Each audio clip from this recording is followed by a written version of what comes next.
Good morning, everyone. I'm Nikki Stanzione. And I'm Kenny Hatchitt in for Kristen Van Dyke. And this is New Mexico Style, and I am so distracted because I am staring at the pet of the week right now He's off very camera. cute. Staring over at us, watching us almost as a supervisor this morning. He's a wise old dog. Really? Yeah. Really, absolutely precious. So we're excited about that. You don't want to miss that. That'll be at the end of the show. So we're heading into Memorial Day weekend. Little smoke in the air today. Yeah. Got my inhaler with me. I got asthma. Really? So, yeah. Actually, that's really a good point. You should tell that to everybody out there, because if you do have asthma or any kind of respiratory issues, this is definitely a good idea. It did make for a beautiful sunrise. It did. I don't know if you saw that, but on my way in, it was gorgeous. It was beautiful, and it's actually going to be a pretty nice weekend. I think the second half we'll start to see some of that smoke dissipate. We'll get to that later with the weather. But this weekend, a lot of things going on. We'll talk about that as well. And the nice thing is a lot of people are off from school and work on Monday, which really makes for a good weekend. Long weekends. We can use more of those long weekends, don't you think? I'm a fan of the 3-day weekend. Yeah. I'm a fan of the 3-day weekend too. Definitely a fan of that, and also a fan of I always talk about reality shows. I know you're not as crazy about them as I am. I'm a little out of control. Yeah. A little out of control. Last night, Duets premiered, and it was actually really cool because these already very well-established artists paired up with amateurs in a duet. So it's kind of like an Idol situation, but in a duet where you sing with the pro. That's cool. Yeah, isn't that cool? That is cool, yeah. Yeah, and I mean, you're a musician, you've worked in that business. How do you feel about collaborating with people you've never worked with before? Is it hard to do that, or is it something that you actually if they're thrive pros, on? they're pros, you know, they know.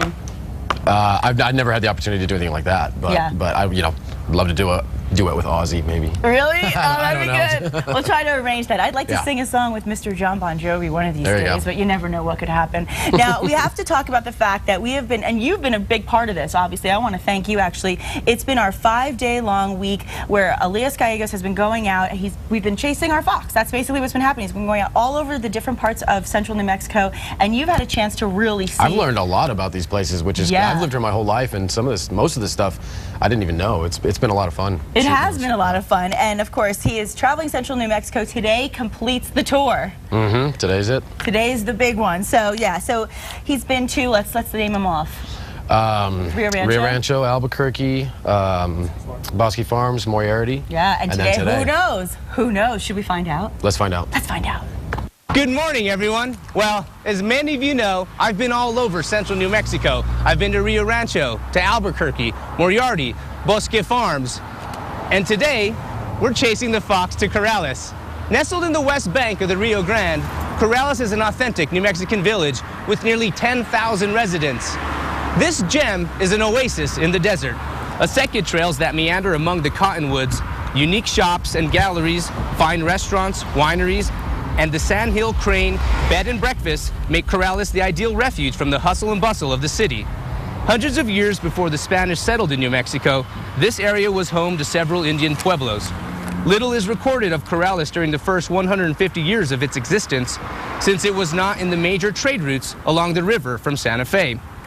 Present-day Corrales was part of the Alameda land grant. The fertile river bottom was used for growing native fruits and vegetables, and sheep, cattle, and horses grazed the sandhills.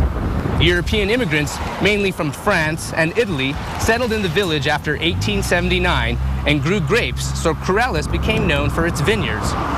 By the late 1930s, most of the vineyards were replaced by orchards. After World War II, Corrales began to attract a share of Albuquerque's population boom. Corrales has grown threefold in the last 30 years, and residents continue to balance the past and the demands of rapid growth. In a few minutes, we'll have more details on Corrales and find out why so many people who love it call it home. So stay with us. This is day 5 of Chasing the Fox. I tried chasing him, but he's faster than I am. Yeah, he's a real quick one out there. He's quick. Yesterday he ran that way. One day he did a little flip turn, and yesterday he ran toward the camera, and just now, I mean, how was that for you with the camera right there? It's got to be scary. Well, I knew about it beforehand. So. Yeah, you guys have a good time together, and you really have done such a great job again. I have to give kudos. And now let's check in with KRQE News 13's anchor, Mauro, and find out what's going on in local news headlines. Hi, Matt. Good morning, Nikki. Good morning, Kenny. And good morning to you at home. We start with the big story this morning. The Whitewater Baldy Complex fire in the Gila has now burned 70,000 acres, and it is still growing this morning. Thankfully, the winds there were a little down yesterday, but unfortunately, they were still bad enough to make it just impossible for firefighters on the ground or in the air to fight these flames. And unfortunately, this will probably be the story both today and tomorrow.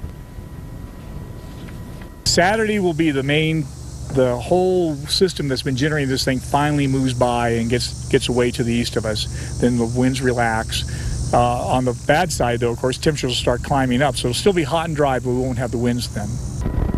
The fire has destroyed about a dozen cabins and 7 outbuildings in Willow Creek. Plus, it is getting dangerously close to dozens of other buildings in the ghost town of Mogollon. Also, the fire has now been upgraded to a Type 1 fire. That is the highest level there is. That means the firefighters there will get more help to fight it. And because of all that wind, smoke from that fire in the Gila is blowing into Albuquerque as we speak.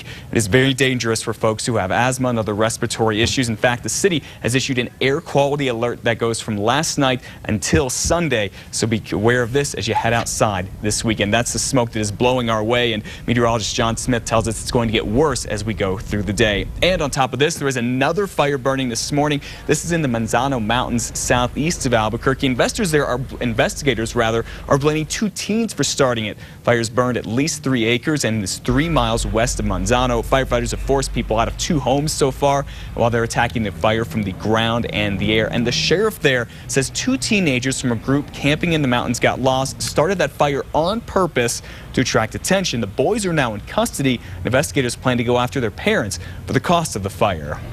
In other news this morning, a teenager in Albuquerque could be charged with a hate crime soon, accused of sending hundreds of anti-Semitic texts to another teen who is Jewish. This mother was just shocked when her 14-year-old son showed her his cell phone full of hate messages, nearly 1,800 of them. Here are a couple right here that just keep going and going. Investigators say the boy, who we are not naming because he has not been charged with the crime, confessed to text bombing the boy.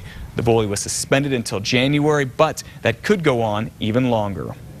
A mother in Rio Rancho is outraged this morning because her son broke his wrist at school, and she says the teacher and the school nurse told him that he was just fine. The mother says her son, Anthony Candelaria, here, is in music class at Maggie Cordova Elementary earlier this month when some kids started goofing off. Anthony says he tripped and came down hard on his right arm. Anthony says his teacher did not seem too concerned about it, and neither did the school's nurse. It's not bruised. It's not swollen. You'll be okay for the rest of the day. Well, Anthony's mom took him to the emergency room right after school, and that's where they found out he did indeed break his wrist. The Rio Rancho School District tells us at News 13 that all school nurses are certified, but it's hard to tell the difference between a break and a bruise because the schools do not have x-ray machines. Well, that wraps up this morning headlines. Have a safe and wonderful Memorial Day weekend. We'll see you back here on Monday morning. And by the way, Nikki and Kenny, that story about the little boy who broke his wrist at school is blowing up on our Facebook page right now. A lot of people are saying they are very upset at the school for not doing more, or at least telling the mom that an accident happened there. Yeah, we'd love to keep those reactions coming. I think it's important, and you know, we don't want to see that happen again. I think. No, that's terrible. Yeah, it's rough to see. Thanks for giving that information to us, Matt, and have a really safe weekend. Thank you. You two do the same. All right, now this is interesting. Forbes released the top 10 best paying cities in the country, and guess what? Albuquerque, and now this is for women, Albuquerque ranked number 6. That's pretty good. How cool is that? Now, I can't say that my bank account reflects such things. However, the business magazine actually crunched the numbers to find the cities that basically had the biggest and the smallest gaps based on man's salary and women's salary. And so Forbes found cities where the tourism basically brings in the most money. And so they also seem to find that there's a better pay for equal opportunity employers in the city where there's more tourism. Very cool. Yeah, it's interesting. And if you're a career gal in the Duke City, well, then you can earn about $12,000 less than your male colleagues.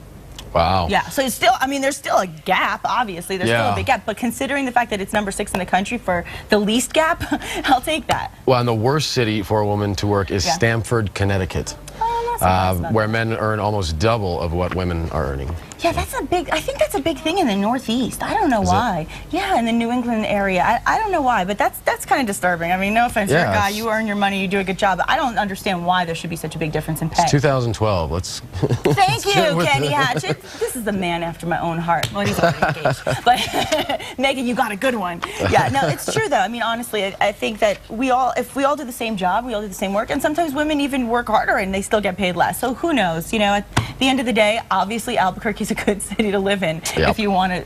Another reason why Albuquerque is a good city to live in. Exactly, another one. Yeah, now another thing that actually annoys me, we're going to go to the other end of the spectrum here, are bad parkers. I'm not a fan of bad parkers. How about you? Parkers in the car. I've been known to park badly before, but really? Yes, yeah, I'm even annoyed with myself. Yes. Well, luckily I haven't had to have that experience with you because I do become a little obnoxious. But apparently, this is the thing, listen to this. In Russia, drivers who don't follow parking etiquette basically risk getting publicly humiliated. And that is all thanks to, get this, and I'm just reading it as it is, there's a new application called the new douche parking app. That's what it's called. I'm just reporting the news. My script says the same thing. That's what it says. Now, the free Android app basically allows annoyed folks to snap a photo of outrageously parked cars. So when you see a car and you're like, oh, you gotta be kidding me, which is what I say, then what you do is you take the picture, you upload it, and voila, okay? So now the data is basically streamed live, and that goes to the banner ads that are splashed all over the Village newspaper's website. Wow, we definitely need that app here in New Mexico, especially for the people that like park in handicap spots and stuff. Oh, I hate that. Yeah, that's a no-no. Yeah, in fact, I had that experience the other day. I went to 7-Eleven to get a diet soda, and this woman did not have handicap plates, and she parked in the spot. There were no spots. She parked in there, and I did one of these. Really? Really? and she looked at me like she's crazy, and she got out of the car, and I said, I'm sorry. I said, you know what? It's not my place to tell you what to do, but this is a handicap parking spot, and I really think this is inappropriate. And by the way, just as a concerned citizen, you are going to get a really big ticket if you get caught. So I would suggest moving, really. Good for you for saying something. Yeah, that stinks. There are too many people who have disabilities that need that spot. Yeah, I mean, believe me, in my high heels, I don't want to be walking either, but I'm not going to do it. No, yeah, that's terrible. Yeah. Now, okay, if you're looking for a place to spend a lazy afternoon, here's a good one. Yeah, always, really. Just like a guy. The PNM Butterfly Pavillion at the Botanic Gardens actually opens today. So that's actually a cool thing to do if you want to just lazy out and get all relaxed. 20 species of butterflies are actually represented, and more than 600 will be fluttering around all at once. That sounds kind of cool, actually. Kind of cool, right? The exhibit is open through early October from 9 a.m. to 5 p.m. daily. The PNM Butterfly Pavillion is included with regular admission. So, that is nice. No extra charge there. Cool. I think that'd be fun for kids, don't you? Just to kind of lay down. As long as they're not afraid of bugs. Well, I'll take the butterflies way over the moths. Yeah. What's up with the moths? Really, enough with the moths. I'm over it. I haven't seen too many of them lately, but then again, I don't know. Maybe I live in a neighborhood where I don't know, but they all went away. So. There was one fly. I watched back the show yesterday, and there was one flying through my interview. It was very intrusive. That's fun. Now, if your weekend calendar isn't already filled with things like watching butterflies, there's actually more to do and few events that you just might want to pencil into your calendar. News 13's David Romero has your weekend planner. Saturday through Monday, the Albuquerque Wine Fest will be taking place at Balloon Fiesta Park. 23 wineries will be featured at the event, not to mention the food and music to go along with it all. Admission for adults is $15 whether you drink at the fest or not. It runs from noon to 6 all 3 days. A metal legend takes the stage this weekend at the Route 66 Casino Legends Theater. Slash, featuring Miles Kennedy and the Conspirators, will show off their guitar expertise to the audience on Saturday night. Coming off an induction to the Rock and Roll Hall of Fame as the former Guns N' Roses guitarist, Slash's versatility has been heard in the works of other artists most recently. The concert starts at 8. Tickets range from $35 to $65. The 2012 Albuquerque Blues and Brews Fest is on Sunday at the Sandia Resort and Casino. Offering just what it says, blues music and gourmet beer tasting, the event is a charity fundraiser for the Make-A-Wish Foundation. Tickets are $25 in advance or $30 at the door, and it is, of course, a 21 and over event. You have these in the future? No. It's the MIBs back again in the long-awaited third installment in the Men in Black movies. Will Smith and Tommy Lee Jones return to the screen, fighting aliens and saving Earth from being taken over. The twist this time is that Agent J, played by Smith, has to go back in time to save Jones's character. That younger version is played by Josh Brolin. Men in Black 3 is rated PG-13 and lasts about an hour and 45 minutes. David Romero, KRQE News 13. I like the Men in Black films. Yeah, I did too. They were good. I thought so too. And Pitbull does the theme song of this one. I don't know if it'll be as successful as the original Will Smith one. But oh yeah. Yeah. I didn't know that. Yeah, he does it. So it should be a pretty good movie. I think Will Smith is always fun, and I love. He's like box office gold. You know. He is. Yeah. Anything he touches turns to gold. Yeah, so. He's got that Midas touch. So I wonder, are Men in Black any match for the Avengers? We will find that out this weekend. Fox's Ashley Dvorkin tells us what's new in theaters. Good afternoon. Please give your attention to my associate, Agent J.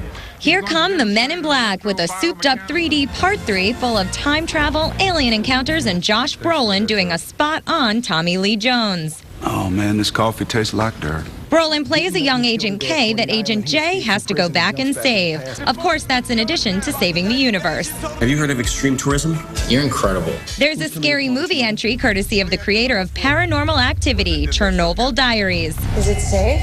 I have Geiger counters to let us know if the radiation levels are high. A gritty documentary-like thriller following a group of extreme tourists who visit an abandoned city next to the site of the Chernobyl nuclear disaster. But when their van breaks down, they quickly learn the city may not be completely abandoned. They cover the cost of the flight out, apparently. When did you get a computer? After banking $80 million worldwide, the doors of the best exotic Marigold Hotel are opening for a nationwide release on over 1,100 screens. And the connecting flight to Jaipur is first class too? That's right. The film about a group of British retirees who travel to India co-stars Dev Patel as hotel manager. He credits the success of the film to the wonderful cast. Dame Judi Dench, Dame Maggie Smith, Bill Nighy, Tom Wilkinson, Penelope Wilton from Downton Abbey. It's a really fresh take. It's hopeful and it's poignant and incredibly, stupidly funny. It'll be every man for himself. So maybe this will be the week the competition can break through the super-powered winning streak of The Avengers, which has already topped the box office 3 times. And those snazzy dressed Galaxy Defenders are hoping 3 is their lucky number. Gentlemen, what are you prepared to do? Guess we'll just have to find a pair of 3D Ray-Bans and wait to see who wins this round. In New York, Ashley Dvorkin, Fox News. I'm embarrassed to say how many movies I have not seen, including Avengers. Yeah, and I was counting down to see it. You know what? I haven't been to the theaters in a long time. Yeah, on demand really does make it convenient for us to just stay home, and it's a lot cheaper too. And you know, on a weekend where the weather's so beautiful, it's hard to want to go to the movies. You want to get out and about. And in fact, let's head over to John Smith, who has our holiday weekend forecast.